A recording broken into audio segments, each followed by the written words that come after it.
Bonjour à toutes et à tous. Bienvenue pour ce nouveau cycle de conférences sur la maintenance, démarré déjà depuis janvier 2018 à Rouen et on continue l'aventure ici à Angers. Donc bienvenue, n'hésitez pas, il y a des places devant.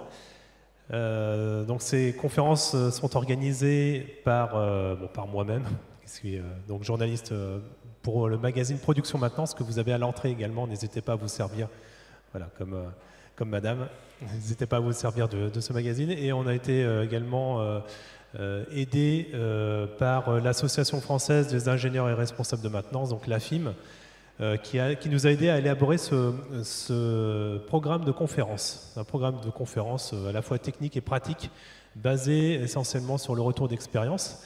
Premier retour d'expérience, justement, et les questions ici d'industrie 4.0, mais plus précisément transformation digitale de maintenance connectée. Un retour d'expérience de Bruno Barbanson, donc consultant chez Rockwell, qui sillonne beaucoup de pays, voilà, beaucoup d'usines dans la mise en place de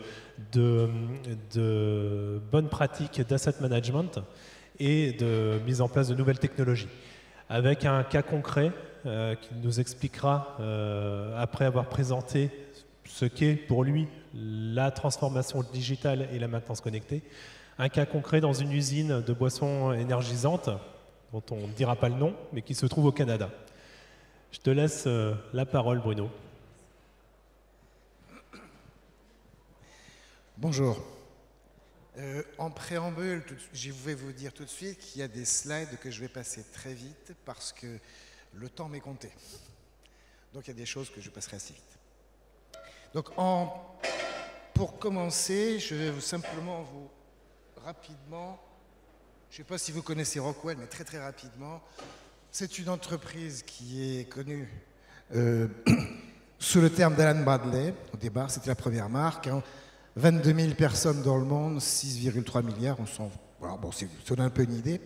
Ce qui est important, c'est que depuis plusieurs années, l'entreprise se focus sur tout ce qui est, nous, ce qu'on appelle la Connected Enterprise, tout ce qui est système connecté dans l'entreprise.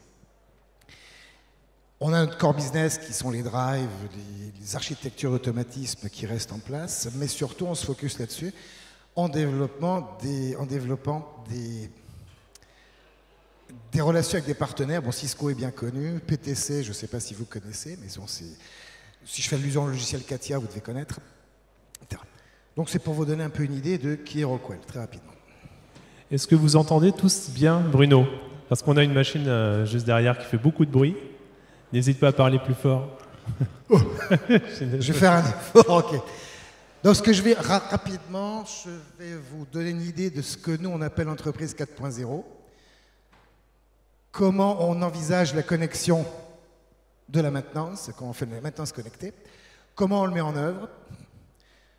Sur différentes approches, j'irai très très vite, parce que là, on rentre dans un détail qui est assez pointu, assez technique, et après, deux exemples concrets. Un qu'on a mis en place chez nous, très rapidement, et le deuxième exemple sur cette fameuse usine de boissons énergisantes. Donc, aujourd'hui, on sait bien que toute évolution des marchés des entreprises va de plus en plus vite, qui a généré des offres technologiques de plus en plus complexes et de plus en plus rapides, qui nécessitent des modes d'organisation différents, avec forcément un impact sociétal pur et dur, et tout ça dans des écosystèmes et des environnements qui sont aussi de plus en plus contraignants. Donc, tout ce qui est digitalisation doit tenir compte de tous ces axes majeurs, de ces enjeux majeurs. Pour rentrer dans le détail pur et dur, ce que l'on veut tous, c'est avoir un téléphone qui soit hyper rapide, je veux avoir l'information tout de suite, je veux avoir mon résultat de match de foot dans l'immédiateté. Donc en fait, le jeu, c'est de pouvoir de connecter tout ce qui est physique, les moteurs, sur un système de data digitalisé pour pouvoir retourner après, notamment par la réalité augmentée, sur un système physique. Et on tourne la boucle comme ça en permanence. Sur une pratique de maintenance pure et dure, on connaît très bien tout ce qui est descriptif, diagnostic, ça tout le monde sait faire jusqu'à présent. J'ai pris un exemple, j'ai l'alarme de moteur qui s'allume dans ma voiture. Le diagnostic, niveau d'essence qui est bas. Quand on parle de prévisionnel, on va essayer de voir qu'est-ce qui me reste à parcourir. Et quand on va parler de prescriptif, qu'est-ce que je dois faire pour faire mon plein rapidement? Donc, quelle est la station de service la plus proche? Donc, ce qu'on va vouloir essayer de faire par la digitalisation, c'est d'arriver à passer d'un système d'analyse basique à un système de prescription, pas uniquement de prévision, mais aussi de prescription. Cette prescription qui va se faire à partir, alors, je vais utiliser un gros mot, l'intelligence artificielle, mais pourtant, ça en fait partie.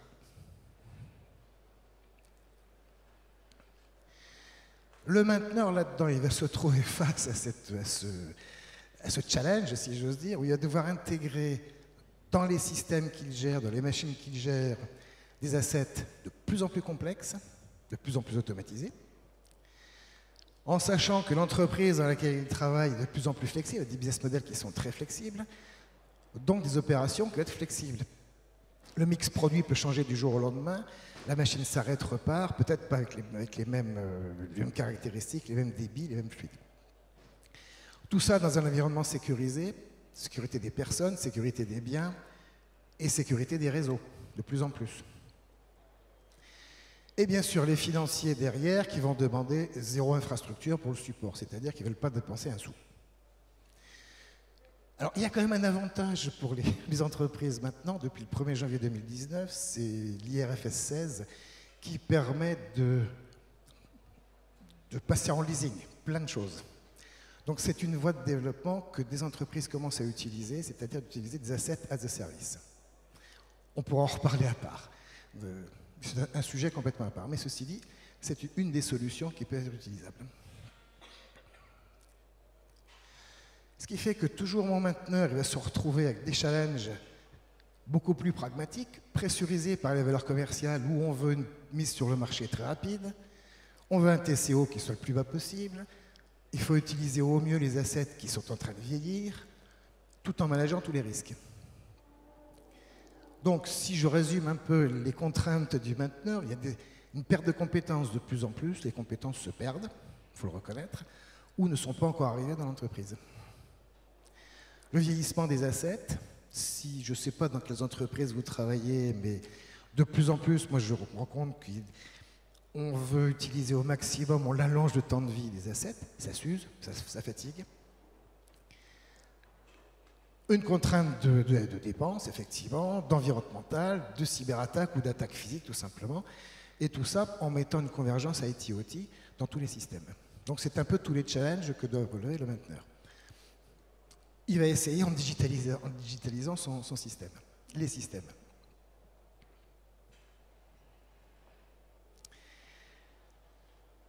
Je vais passer rapidement là-dessus. Grosso modo, quand on est au niveau de la machine, d'un système, au niveau de l'entreprise, on était dans les modes descriptifs ou diagnostiques. Relativement peu d'entreprises sont dans le prévisionnel. Plein de gens me disent, oui, on fait de la maintenance préventive, on en fait plein, etc. Quand on regarde bien, cette maintenance préventive, ce n'est que du checklist, on coche une croix dans la case. Les actions par derrière, et on va beaucoup plus rarement sur le prescriptif. Qu'est-ce que je dois faire pour éviter que ça arrive? Qu'est-ce que je dois faire pour éviter une mauvaise qualité de mon produit? On va passer, alors, gardez ça en tête. Maintenant, on va passer sur des faits de maintenance, sur des chiffres. Aujourd'hui, il y a un peu moins d'un an, les chiffres, en US et en Europe, à peu près, on était à 20 milliards de dollars d'arrêt, de coût des arrêts non programmés, des arrêts machines. Et toujours pareil, selon la WSCM, c'est la World Class Manufacturing Association, je ne sais pas si vous connaissez, c'est un club d'entreprises qui vise à être en world class. Donc il fait une classification sur manufacturing. On passe 8% à déterminer si c'est un vrai problème, une vraie panne, une fausse panne, si la production nous a pas mis les bâtons dans les roues. 20% à diagnostiquer et la moitié du temps à trouver la bonne ressource. La ressource, c'est une ressource financière, ça peut être une ressource humaine, une ressource technique, peu importe, mais c'est la moitié du temps qui est passé là-dedans. Donc, ça donne déjà une idée sur là où il faut cibler notre digitalisation.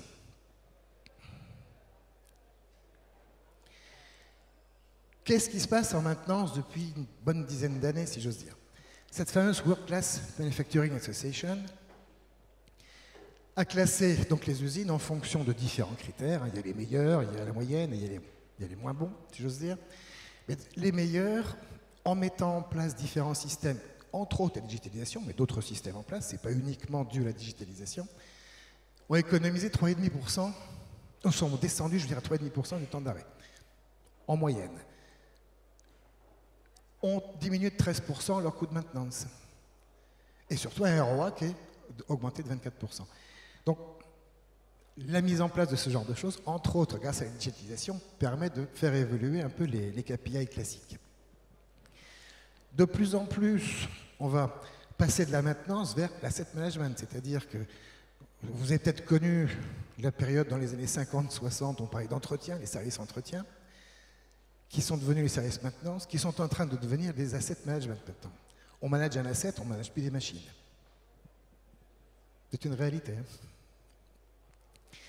Et donc c'est pour ça qu'on essaie de faire converger l'IT et l'OT ensemble pour satisfaire pour faire face à toutes les contraintes du mainteneur. Donc les objectifs sont là, hein, je ne vais pas rentrer dans les détails. Ce qui est important surtout, c'est que quand on va parler de digitalisation, on va se concentrer sur le produit manufacturé, pas sur la maintenance, pas sur l'optimisation.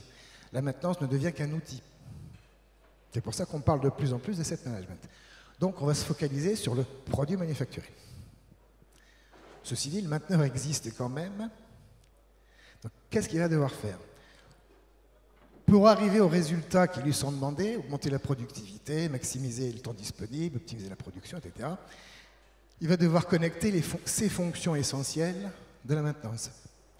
Alors, j'ai intégré l'ingénierie dans la maintenance, hein, depuis le design jusqu'à la réponse pratique qui est faite, jusqu'au réajustement pour fermer la boucle. Pour digitaliser toutes ces fonctions, il va s'appuyer sur différentes technologies. Alors, le CMMS, tout le monde connaît, j'ose espérer, tout le monde a un CMMS à sa disposition, sur des modèles à reconnaître, sur les ordres de travail, sur l'historique, sur plein de technologies différentes.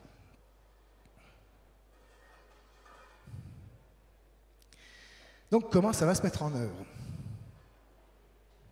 Alors, on va le mettre en œuvre, on va d'abord choisir le bon asset, c'est-à-dire quel est l'endroit où je veux commencer ma digitalisation, par où je dois commencer. Je commence peut-être par les critiques, je regarde qu'est-ce qui est critique ou pas critique dans mon usine. Je peux regarder ce qui est connecté de ce qui n'est pas. Après tout, si j'ai déjà des choses qui sont déjà en partie instrumentées, ça peut être intéressant. Et quelles sont les analyses stratégiques que je vais appliquer là-dessus? Si j'ai une ligne de production, je sais que dans 2 ans, elle va être scrappée, elle va être évacuée, elle va être relocalisée dans un autre pays. Est-ce que ça vaut le coup que je me concentre dessus? Donc c'est une vision un peu plus globale. Hein. Une fois qu'on a choisi son asset, quelles sont les datas critiques, les données critiques dont j'ai besoin? Donc ça veut dire qu'il faut voir quels sont tous les paramètres de fonctionnement dont j'ai besoin pour être sûr que ma machine est sous bonne surveillance. Et forcément, quelles sont toute l'expérience du mainteneur autour de ça, qui peut être l'analyse des causes profondes, les actions en médiation mises en œuvre. C'est un peu l'analyse du CMMS qui est déjà réalisée.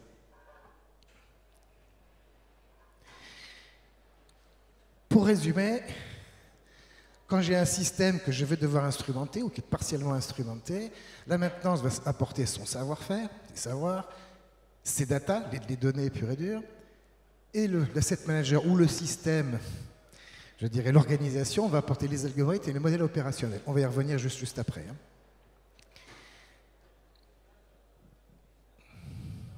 Okay. Ces fameux systèmes, ces fameux algorithmes dont on parle, hein, nous on appelle ça des agents, mais c'est le terme considéré jusqu'à présent, qui sont des petits softwares qui sont installés dans le système, dans l'automate de surveillance, dans le système de surveillance. Ces petits patchs sont complètement autonomes et ils sont surtout dédiés soit à une panne pure et dure, soit à une dérive. Donc ça veut dire que si on est sur un système quelconque, Pour une panne donnée, pour anticiper une panne, on a un agent. Donc vous imaginez la multiplicité d'agents qu'il faut aujourd'hui pour anticiper une panne, ou les pannes d'un système. L'évolution des systèmes, maintenant, vient dans l'interactivité de tous ces agents, qui est une autre étape. Mais je ne vais pas complexifier tout de suite le débat, parce que ça va être trop loin. Donc, ces agents vont détecter ce qui se passe ou ce qui ne se passe pas, hein, tout à fait, ils vont surveiller. Pour ça, il va falloir rendre ces données prédictives. Comment on va les rendre prédictives? Alors, le système, il fonctionne comme ça. On a une collecte. On va évaluer par rapport au modèle. Le modèle, c'est les fameux algorithmes, c'est mes agents qui sont là, qui vont surveiller. Lesquels agents vont devoir travailler, c'est sûr, mais vont devoir être formés. C'est-à-dire que là, on rentre dans le machine learning, le e-learning, des choses comme ça. D'accord? Qui vont pouvoir se déployer à nouveau sur le système et la boucle est bouclée. Donc, on a un agent qui va surveiller, qui va nous signaler des choses et qui va devoir apprendre.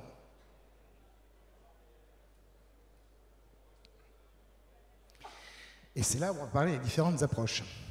Alors, l'approche traditionnelle, qui est non connectée, c'est tout simplement ce que l'on connaît tous aujourd'hui. J'ai un capteur qui lit une mesure, une variable, qui compare par rapport à un algorithme donné dans un PLC, peu importe, hein, qui envoie un flag, on est au secours, ça ne va pas, j'ai une alarme, l'opérateur va intervenir, il va envoyer la maintenance, il va le faire tout seul, tout dépend de l'organisation sur place, etc. Le process est répété et on enregistre dans un CMS. Ça, c'est ce qui se passe aujourd'hui. Une approche par apprentissage automatique, où on a déjà un modèle, d'accord, qui est rentré. Les capteurs lisent une donnée, la transforment en data, en une donnée pragmatique. Rappelez-vous le IoT système, hein, on parle du physique au data, qui va comparer par rapport à l'agent. Ben, l'agent va comparer par rapport à son modèle, qui va peut-être reconnaître une panne. S'il reconnaît une panne, il ne la reconnaît pas dans l'immédiat, c'est-à-dire qu'il va reconnaître toutes les conditions pour qu'une panne apparaisse. Rappelez-vous, on a rentré en amont toutes les données du CMMS, c'est-à-dire que sur des conditions de température, pression, débit, etc., on peut imaginer que dans 3 semaines, dans quelques temps, dans une journée, dans quelques minutes, on va avoir une panne. Donc, c'est le rôle de l'agent de dire, en fonction de toutes ces données-là, j'anticipe sur une panne potentielle et je préviens. Attention, je vais avoir une panne dans 1 mois, dans 3 jours, etc. L'intervention, après l'intervention se fait ou ne se fait pas, immédiatement ou un peu plus tard. Là, on a essayé d'anticiper une panne. Sur un état, mais ça peut être aussi sur une panne, c'est pareil, s'il ne reconnaît pas l'anomalie qu'il a rencontrée, il va envoyer un signal d'alarme, l'agent va dire « j'envoie un signal d'alarme, au secours ». Il y a forcément une inspection humaine qui va se réaliser, c'est logique. Par contre, on va retrouver des nouvelles conditions d'exploitation et on va réentraîner, on va former l'agent à cette nouvelle condition d'exploitation. Donc on va lui dire, attention, enfin l'agent va trouver de lui-même après, attention, dans cette condition d'exploitation, voici ce que je dois faire après. Donc si ça apparaît une fois, il y a une intervention manuelle, la fois d'après, il n'y a plus d'intervention manuelle, c'est entièrement automatisé. Maintenant, il se peut qu'on se trouve dans des cas de figure où il faut créer un nouvel agent, c'est-à-dire que l'anomalie n'est pas connue, mon agent envoie toujours un signal d'alarme, au secours, ça ne va pas, j'envoie une requête d'inspection, et là j'y vais. Sur place, physiquement sur place, là, je me rends compte que c'est quelque chose que je n'avais pas prévu au départ dans le modèle que l'agent connaît. Donc je vais créer un nouvel agent. C'est une panne que je ne connaissais pas, dans ces conditions particulières. Donc je vais créer un nouvel agent qui va rentrer en service et qui va surveiller ce nouvel type d'occurrence. Donc, pour un seul système donné, on a une foultitude de data. Vous imaginez bien tout ce qu'on peut avoir par derrière. Je ne sais pas si je suis clair, mais n'hésitez pas à préparer vos questions. Donc, concrètement, je vais partir sur 2 exemples concrets. Le premier, c'est un exemple qui est mis en œuvre. Alors, charité bien ordonnée commence par soi-même. Hein. sur une usine de fabrication de composants électroniques, chez nous. Pour vous donner un résultat de ce qu'on a fait, c'est une usine en Pologne. Vous imaginez très bien qu'il faut commencer par le réseau, c'est ce qu'on a mis en place. Le fait d'avoir ce système d'approche digitalisé, on a réduit grosso modo, en mettant les bonnes pratiques en place, hein, grosso modo on a réduit de la moitié le temps de projet. Sur les coûts de maintenance, avec les principes de management, détection, réponse, récupération qui sont mis en place, on a fait 20% d'économie sur les coûts. C'est du pragmatique. Hein. Sur le MTTR, on a réduit de 76% le MTTR et sur le temps d'arrêt, 30%. Alors par rapport à une usine d'installation qui existe déjà, on a fait, donc pas un copier-coller, mais on a installé d'autres chaînes de production complètement similaires, sauf qu'elles sont entièrement digitalisées et surveillées par les systèmes dont on vient de parler. D'accord ? Ça, ce sont des résultats pratiques. Donc pour ça, dans cet exemple-là, on peut se dire que la digitalisation qu'on a mis en place atteint ses objectifs. On crée d'autres problèmes par derrière, évidemment, mais en tout cas, les premiers objectifs de diminution des temps d'arrêt, diminution des coûts, ces objectifs-là sont atteints. Deuxième exemple, qui est donc fabrication de boissons énergisantes. Alors le problème est le suivant, on a un système avec de transport de contenants, de canettes ou des bouteilles, peu importe, qui est sur un système comme ça, ce qu'on appelle un magnet motion, c'est un système de convoyage électromagnétique. Alors, entre parenthèses, l'intérêt, c'est l'économie d'énergie plus que sérieuse qu'on fait là-dessus, c'est la flexibilité et surtout une automatisation très très poussée. Mais le problème, c'est que quoi qu'on en dise, on a toujours des frottements mécaniques, même si ça apparaît toujours.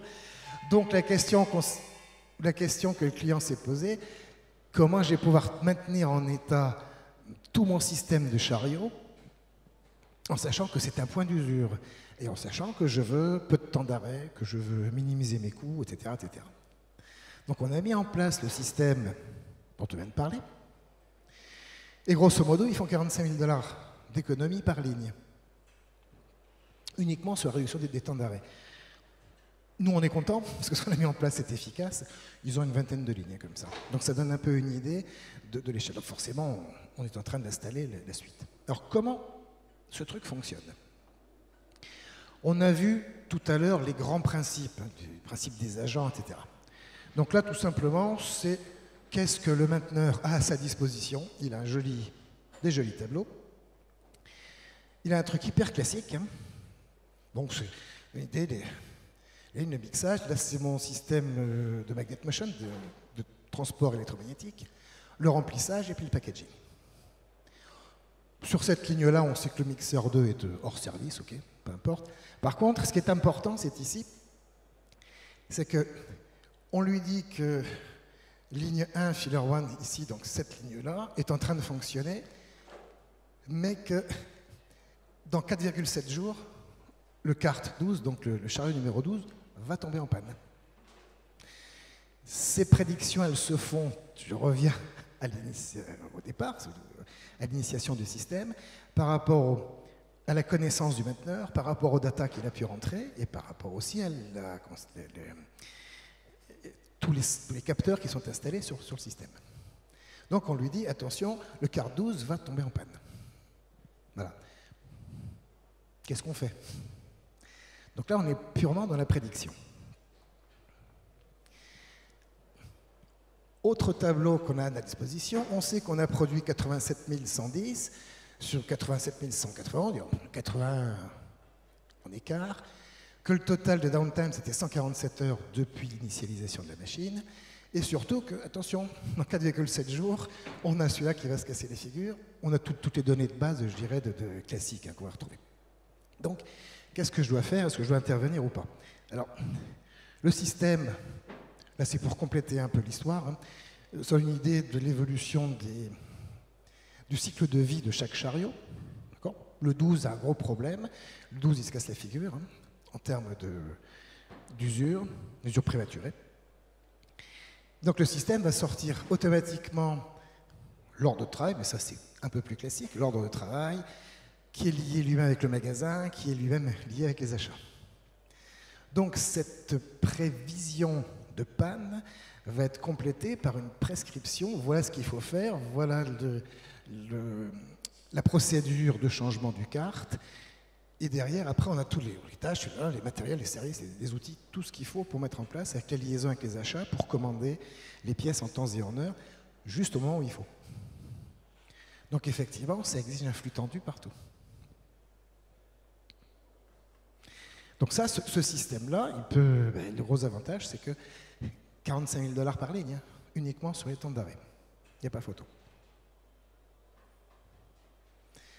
Et ça marche. Alors pour ne rien vous cacher, ce système de gestion de la maintenance, digitalisation de la maintenance, hein, qui est partielle, c'est sur une machine. Je vous rappelle, c'est une machine sur une partie de la ligne. Hein. Donc tout doucement, on est en train de l'implémenter partout. D'autres industries sont en train de passer le pas, de faire la démarche. L'essentiel, c'est où est-ce qu'il faut qu'ils trouvent les finances. Et là, je reboucle la boucle, et les fameuses IRFS 16, je vous demande de vous y pencher parce que c'est un sujet qui est très chaud et qui est très utile pour le mainteneur. Voilà. Oh, finalement, je suis plus rapide. Donc en conclusion, ce que je pourrais dire là-dessus par rapport à l'expérience qu'on a de cette digitalisation de maintenance, c'est un projet d'entreprise, ce n'est pas la maintenance toute seule. Quand je dis projet d'entreprise, c'est du top management jusqu'en bas. Hein. C'est vraiment, tout le monde doit être piloté. Ce qui est essentiel, et je reviens à ce que je disais tout à l'heure, il faut se focuser sur le produit manufacturé et pas sur la maintenance directement.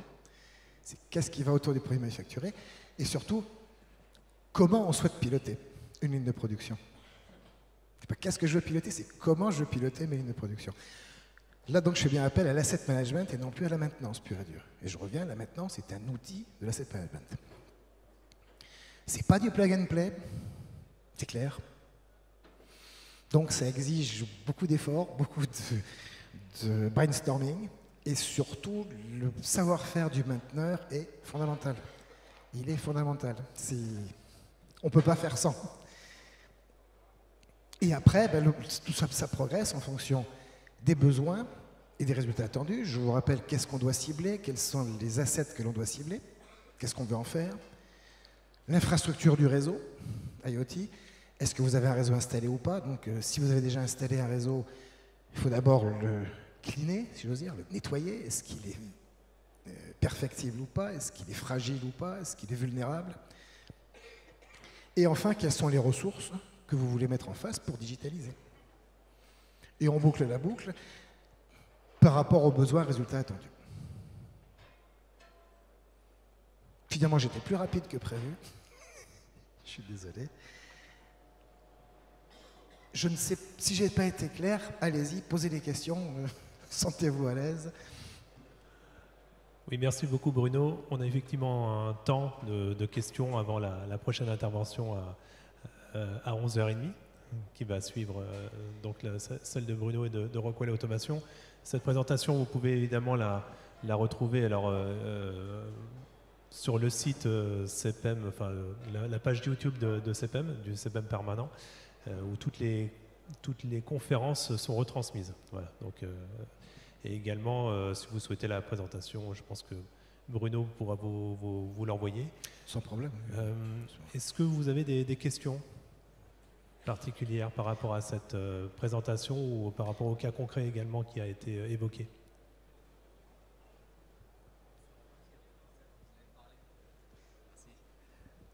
Sur la partie d'apprentissage dont vous avez parlé, en fait, l'apprentissage, il se fait automatiquement. Est-ce que c'est vraiment de l'intelligence artificielle ou c'est vraiment, il faut à chaque fois rentrer les données en fait, dans la machine pour que le système arrive à anticiper les pannes? À la première, si j'ose dire, nous on rentre à la main. Maintenant, il faut se méfier du mot intelligence artificielle. Qu'est-ce que l'on met par derrière?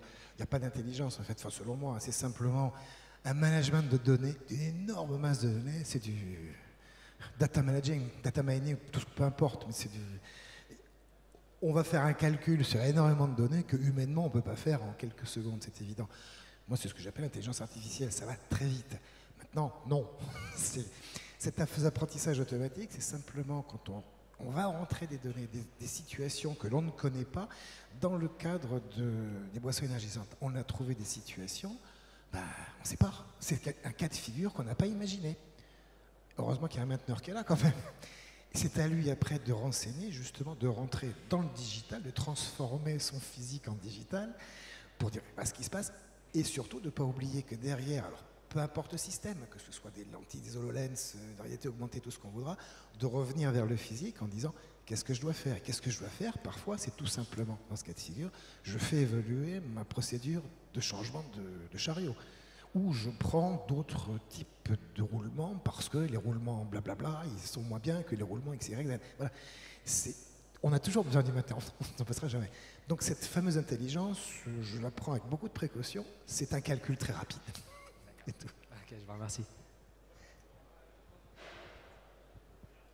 D'autres questions?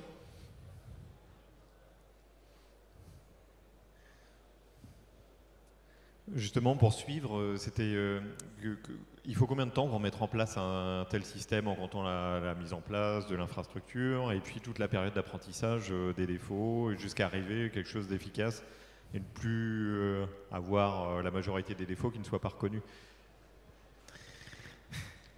Bonne question. Ça ne s'arrête jamais, si j'ose dire, parce qu'il y a peut-être des défauts que l'on ne connaît pas aujourd'hui. Je ne sais pas. Donc je ne peux pas donner une date de finition, si j'ose dire. Non, pour installer ce genre de système, il faut le préparer. Et le plus long, c'est la préparation. Une fois que c'est bien préparé, en amont, avec des sachants, si je veux dire avec le mainteneur qui connaît bien sa machine, avec l'OIM qui connaît bien sa machine aussi, ça peut être rapide. Ça a été mis en place avec une bonne préparation. Il a fallu 6 mois, le temps de capter, le temps d'installer les capteurs qu'il faut là où il faut. C'est une affaire soldée. Maintenant, c'est un projet qui ne se finit pas parce que quand est-ce qu'on va dire que ça s'achève, ce genre de choses? J'en sais rien. Je ne sais pas. Peut-être qu'il y a des choses qu'on n'a pas vues aujourd'hui. Peut-être qu'il y a des usures de ce fameux convoyeur. Nous, tout le monde a pensé au fameux chariot parce que c'est évident, c'est la première des pièces mécaniques d'usure, qui nous dit que sur la partie électromagnétique, il n'y a pas des usures que l'on ne connaît pas aujourd'hui ou qu'on n'imagine pas dans certaines circonstances. Donc ça ne finit jamais. C'est là où le mainteneur est important. Moi, je tiens à ce qu'on garde cette notion aussi de mainteneur. Même si l'asset management a tendance à s'occuper globalement, de manière très holistique de tout ça, on a quand même besoin du mainteneur. Il n'y a pas photo. Il faut que ça sente, il faut que ça touche, il faut le voir. Qu'est-ce qu'il y a qui ne va pas? Et cette analyse-là, pour le moment, il n'y a qu'un cerveau humain qui sait le faire. Même si on arrive à prédire des choses, ces prédictions ne sont qu'issues de modèles qui sont issus du cerveau du mainteneur, ni plus ni moins. C'est la grande différence entre prédiction et prévision, visiblement. Tout à fait, mais j'ai horreur du mot prédictif, c'est pour ça que on peut utiliser maintenance prévisionnelle, effectivement, qui répond également à une norme, une norme européenne. Ou prescriptive après, qui est autre chose. Tout à fait. Donc ce projet a duré 6 mois, mais effectivement... Avec le temps de préparation. Le temps de préparation, je ne connais pas en détail, je vais dire des bêtises, je préfère ne pas le dire, je ne sais pas. Je ne sais pas parce que quand est-ce qu'on a commencé? À partir du moment où le chèque a été signé, à partir du moment où on a commencé les débats. Et vous savez, quand on commence ce genre d'action, il y a fait en amont une action commerciale, un pré-sales, qui déflore une partie du sujet pour savoir où est-ce qu'on va. C'est une action commune. Nous, on ne fait pas ça tout seul. C'est forcément un travail en commun avec le client qui on développe. Donc, je ne vais pas répondre là-dessus. Je vais dire une bêtise. Par contre, sur la question, question un peu journalistique, quels sont les 3 conseils que tu peux donner pour préparer et envisager ce type de projet? Le premier, c'est un projet, je dis en conclusion, c'est un projet d'entreprise. Donc, ce n'est pas un mainteneur tout seul qui va le faire. Ça, c'est un projet d'entreprise, parce que ça impacte tout le monde dans l'entreprise. Tout à l'heure, j'ai dit, on se focus sur le produit fini. Une usine, elle est faite pour fabriquer un produit fini, ou semi-fini, peu importe, mais quelque chose qui sort. Et c'est bien là où il faut que tout le monde soit impliqué. C'est la première des choses, tout le monde doit être impliqué. 2, après, il ne faut pas avoir de fausses pudeurs. C'est-à-dire que faut dire les choses carrément telles qu'elles sont. Il y a des choses qu'on sait, des choses qu'on ne sait pas. Mais il y a plein de trucs que je ne sais pas, que je ne connais pas. Quand je ne sais pas, je ne sais pas. Je le dis, point. Donc ça, c'est les fausses pudeurs. Et puis le 3e point, c'est... Ici, fait un 3e point.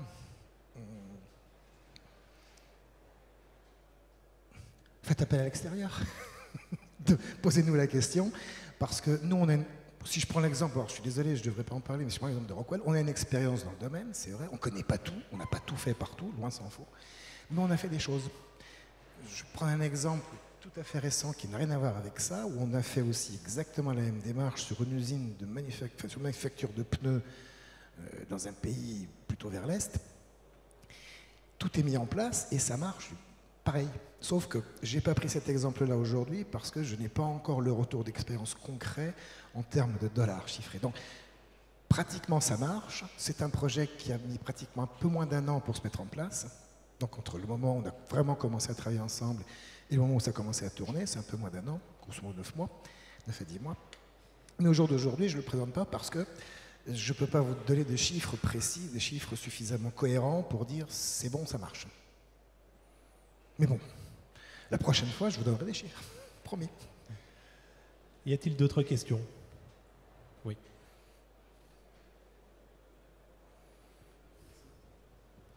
Merci d'abord pour votre présentation qui était claire. Et au travers des exemples concrets que vous avez montrés, j'ai une question. De tous les projets que vous avez eu à mener dans ce cadre-là, quelles sont les principales difficultés, si vous avez rencontré des difficultés, durant la mise en place de tous ces éléments-là? Quelles sont les principales difficultés en termes de management? Parce que c'est une industrie finalement qui devient connectée avec tous les nouveaux outils et l'Internet des objets. Ça appelle à faire évoluer également les personnes. Donc quelles sont les principales difficultés que vous avez rencontrées et comment avez-vous surmonté ces difficultés-là? Merci. Vous avez à moitié répondu à la question, si j'ose dire. Les difficultés ne sont pas d'ordre technique. Techniquement, vous trouverez toujours le pro, le spécialiste du capteur, le spécialiste de l'IoT, le spécialiste du... tout. Vous trouverez toujours le bon interlocuteur, quel que soit. Si vous avez les ressources, évidemment. Hein. Mais vous trouverez le bon interlocuteur, ce n'est pas un problème. Le problème, vous l'avez soulevé, c'est les changements de mentalité. Il y a une peur panique chez certains de se dire ah, j'ai plus d'intervention, le métier de maintenance, c'est fini, j'ai plus ma clé à molette et ma graisse. Non, c'est faux. On a toujours besoin de tout ça. Et la difficulté, c'est plutôt, intellectuellement parlant, l'évolution du métier. Mais pour faire évoluer les gens, il faut les former. Donc, il faut pas rappeler. Or, le problème, il est là aussi, et c'est un des problèmes majeurs, c'est comment va-t-on former les gens pratiquement en temps réel, au fur et à mesure du projet, pour ne pas attendre que le projet soit fini pour former les gens, il faut le faire au fur et à mesure, de manière à être sûr que les gens qui vont opérer suivent en même temps. Et c'est particulièrement efficace parce que quand on a suivi le projet de A à Z, même un opérateur de ligne, s'il a bien suivi le projet de A à Z, il sera beaucoup plus confortable à l'opérer que si on le forme à la fin pendant 2 jours. Allez, il est formé sur ligne et on va au travail. Donc c'est un des problèmes majeurs, c'est la formation, c'est vrai, mais qui après, vous imaginez bien qu'il y a l'organisation qui est là aussi. Quelle est l'organisation qui va faciliter la formation des gens? Donner suffisamment de temps, donner suffisamment la main aux gens pour les accompagner dans leur démarche. Et ça, c'est des choses qui, nous, en tant qu'extérieur, on peut aider, on peut conseiller. C'est sûr que, alors je vais me placer en l'entreprise de support ou de sous-traitante, elle va dire, ouais, je forme, etc., ça coûte tant de dollars, etc. Pour moi, ce n'est pas la solution. La solution, c'est de se dire, qui faut-il former, comment faut-il le former, et sur quoi faut-il le former, et surtout, comment on évalue qu'il est correctement formé. Et là, c'est un sujet qui a forcément une interaction très forte entre les ressources humaines de l'entreprise en question et puis les forces opérationnelles en même temps aussi. Donc, pour moi, le problème, il est humain avant tout. Techniquement, ce n'est pas un gros souci. Oui, il y a la problématique de la formation et du recrutement qui sont évidemment liés. Sera d'ailleurs abordé jeudi matin par un des intervenants qui a une approche assez innovante. Mais je pourrais compléter là-dessus en disant que nous, ce qu'on constate dans les recrutements, c'est que le jeune ingénieur qui sort d'école, il n'aura pas tendance à aller vers l'industrie aujourd'hui. Il ira plutôt sur du tertiaire ou sur d'autres activités, mais sur l'industrie lourde en général, il y a peu de gens qui y vont. Donc ça nous crée un sérieux problème de déficit de ressources, justement. Oui, bonjour. Vous avez rapidement évoqué en fait tout à l'heure la loi du 1er janvier 2019 sur l'IFFF 16. L'IFFF 16, oui. Je ne sais pas trop ce que c'est, vous pouvez m'en dire un peu plus? Enfin, nous en dire un peu plus? Oui, tout à fait. C'est pas... IFFF 16, c'est International Financial Rule Standard. Oui, c'est les standards de comptabilité, si j'ose dire, qui sont internationalement reconnus. Donc toutes les entreprises, en tout cas en Europe et vers l'Est, l'appliquent. Qu'un endroit où ce n'est pas appliqué, je vous le donne en mail, c'est aux US. Ils appliquent, qu'est-ce qu'ils ont encore, les gaps, c'est General Accounting, General Acceptance Accounting système, peu importe. Ils sont encore à part. Mais bon, les deux normes ont tendance à se rejoindre. L'objectif de cette norme, c'était de... ça vient des financiers avant tout, c'est de dire, OK, quand il y a des rachats d'entreprises, quand il y a des merging d'entreprises, il y a toujours les agences de notation font toujours un bilan complet. Qu'est-ce qui se passe? Qu'est-ce que je rachète? Qu'est-ce que je ne rachète pas? Or, tout ce qui était en location, que ce soit des bâtiments, des voitures, c'est plus évident, ou autre chose, n'apparaissait pas dans le compte de résultats. C'est comme ça. Alors, je ne vais pas faire l'histoire, mais c'est vrai qu'aux US, on en avance le compte de résultats, et en Europe, on en avance le bilan. Bon, ça, c'est peu importe. Et donc, l'IRFS 16 a pour objectif d'intégrer dans les comptes de résultats et dans les bilans tout ce qui est loué. Mais on abandonne tout ce qui est location pure et dure, tout va passer sous la forme d'un leasing. Alors c'est un leasing parfois à zéro, j'ai zéro intérêt, mais ça prend la forme de leasing. Et le gros avantage, je fais vite, hein, le gros avantage, c'est que mécaniquement, l'EBITDA de chaque site va augmenter. Forcément, on enlève des choix. L'inconvénient, c'est qu'on va dégrader un petit peu le flux financier. C'est pas très grave parce que les finances s'en accordent très bien puisqu'ils peuvent répartir ça. Par contre, pour un site, c'est intéressant parce que son EBITDA augmente. Donc ça veut dire qu'il a intérêt à passer en leasing plein de choses. Ce leasing, il se fait aujourd'hui, je ne parle pas des voitures de fonction, par exemple, qui est très évident, mais si je parle des infrastructures informatiques, hein, des infrastructures comme as a service, de plus en plus, c'est le cas. Un serveur n'est pas dédié, peut-être dédié à une entreprise, mais il n'appartient plus à l'entreprise. Il le loue. C'est un leasing. Alors, c'est à peu près connu et relativement aisé de mettre en place pour un système informatique, parce que les informaticiens ont quand même une approche un peu différente. Pour un mainteneur, si je prends un moteur ou un système, comme on l'a vu tout à l'heure, de Magnet Motion, le mettre en tant que en location, c'est pas à moi la machine, ça a du mal à admettre. C'est tout bête. Hein. Pourtant, financièrement, c'est plus intéressant pour lui, dans certains cas de figure. Quand je dis c'est plus intéressant, il faut ce soit une somme unitaire qui soit conséquente, il faut qu'il se soit critique, etc. Il y a plein de conditions pour mettre ça en place. Je ne dis pas que c'est la panacée. Par contre, pour bien des solutions, pour bien des choses, ça peut être utile. Et pour terminer, je vous prends un exemple concret qui date d'il y a 15 ans à peu près. J'ai mis en place ce genre de truc sur une usine de bois contreplaqué, qui découpe du bois. Et plutôt que d'acheter des scies, des lames et des machins comme ça, j'ai acheté une coupe, une qualité de coupe. Qu'est-ce que ça a demandé? Ça a demandé d'avoir des caméras 3D pour créer une déphothèque. Qu'est-ce que c'est qu'une bonne coupe? Qu'est-ce que c'est? Voilà, pour définir une bonne coupe. Et une fois que ça a été fait avec le prestataire qui était retenu pour mettre ça en place, l'usine, on ne s'occupait plus d'outillage, on ne s'occupait plus de coupe, on ne s'occupait plus de quelqu'un pour affûter, d'affûteur, on s'occupait de tout ça. On a acheté une coupe. Et le titulaire du contrat, de chez lui, en remote, il avait accès directement à l'évolution des machines. Et c'était à lui d'intervenir quand il fallait. C'est tout. C'est tout simple. Donc là, l'intérêt, c'est exactement le système asset as a service. On louait ce truc, on louait grosso modo le service pur et dur. Les machines, les outils de coupe ne nous appartenaient plus. Ce n'était pas notre problème. Moi, je ne voulais pas savoir. Je ne veux pas entendre parler. Donc c'est quelque chose qui peut se mettre en place de manière très spécifique, sur des problèmes très spécifiques. Attention, je ne dis pas que c'est la panacée, que ça va tout régler, mais pour certains cas, ça peut être très pratique.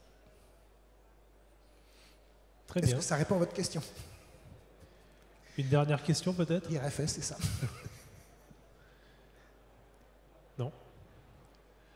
Donc après cette présentation sur la maintenance connectée et le rapport avec l'asset management, nous allons passer, et puis évidemment cet exemple concret hein, en usine, nous allons passer à un autre exemple concret à partir de